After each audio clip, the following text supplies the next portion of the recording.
నాయకుడు అనేవాడు ప్రజలకు మేలు చేయకపోయినా పర్వాలేదు కానీ కీడు చేయకూడదు. సో వచ్చేసి పెన్షన్‌కి సంబంధించి ఆంధ్రప్రదేశ్‌లో జరుగుతున్న చర్చ నిజంగా అక్కడ ఉంటున్న ప్రజలు ఏదైతే చాలా తీవ్రమైన ఇబ్బందులు ఎదుర్కొంటున్నారో, వృద్ధులు బయటికి ఎళ్ళలేక అసలు సచివాలయాలు 2 కిలోమీటర్లు ఉంటది. అక్కడికి నడుచుకుంటూ పోలేక కట్టెలు ఊడబోసుకుంటూ కళ్ళు తిరిగిపోయి పడిపోతుంటే వాళ్ళను జోలగట్టుకొని తీసుకెళ్తున్నారు. సో, ఒకటి మంచాలలో తీసుకెళ్తున్నారు. ఈ వీడియోలు ఒకసారి చూస్తే గన అసలు నిజంగా మనసు చలించిపోతుంది.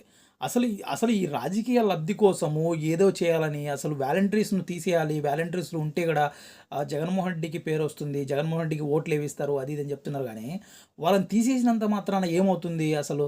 ఈ పింఛను పంచుతానే ఇదవుతుందా? కాదు గదా! ఒకవేళ వాలంటీర్స్ ఏదైనా పని జేయాలంటే వాళ్ళు పచ్చిగా అదే గ్రామంలో ఉంటారు. అదే ఏరియాలో ఉంటారు. వాళ్ళు అలాగే డైరెక్ట్‌గా ఒకేళ ఈరోజు విధుల్లో ఉన్నా గూడా, లేకపోయినా గూడా జగన్‌మోహన్ రెడ్డికే పని జేస్తారాళ్ళు. సో, కాబట్టి ఇది ఈ ఇంత పెద్ద రాజకీయ నాయకులు అసలు ఇది ఎందుకు గ్రహించలేకపోయారు?